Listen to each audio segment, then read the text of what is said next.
Pressure মাপার ক্ষেত্রে রোগীরা আমাদেরকে অনেক সময় বলে থাকে যে স্যার আমরা কি আমার বাসায় একটা ডিজিটাল প্রেশার মাপার মেশিন আছে, সেটা কি চলবে কি না।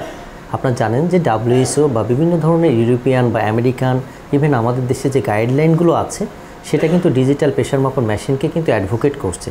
মানে ডিজিটাল প্রেশার মাপার মেশিনে কিন্তু সঠিক নির্দেশনা দিয়ে থাকে। তাই আপনি বাসায় যদি আপনার একটা গ্লুকোমিটার, যেমন আমরা ডায়াবেটিস মাপার ক্ষেত্রে ইউজ করি, করোনার সময় দেখেছি আমরা একটা পালস অক্সিমিটার দিয়ে কিন্তু আপনার হার্টের রেট এবং অক্সিজেনের মাত্রা কত আছে সেটা জানতে পারেন। প্রেশার মাপার মেশিন যদি আসলে এটা মোবাইলের থেকেও কিন্তু খুবই গুরুত্বপূর্ণ একটা জিনিস। আপনার অস্থির লাগছে, খারাপ লাগছে, আপনি প্রেশারটা মেপে অ্যাটলিস্ট আশ্বস্ত হলেন যে আমার প্রেশারটা এত আছে।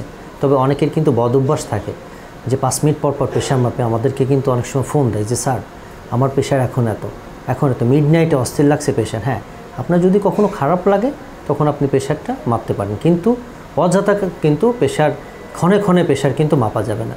হ্যাঁ, আমরা কিন্তু অনেক সময় 24 ঘন্টায় প্রেশার মাপার কথা বলি। অ্যাম্বুলেটরি ব্লাড প্রেশার মনিটরিং নামে একটা প্রেশার মাপার মেশিন থাকে, যাদের বলে আমার না প্রেশার ফ্লাকচুয়েট করে। সত্যি কি প্রেশার ফ্লাকচুয়েট করে সেটা জানার জন্য কিন্তু একটা তার অফিসে কত আছে, কর্মক্ষেত্রে কত থাকে, রেস্টে কত থাকে, সেক্ষেত্রে অ্যাম্বুলেটরি 24 আওয়ার্স ব্লাড প্রেশার মাপার মেশিন কিন্তু আছে, সেটাকে অ্যাডভোকেট করে।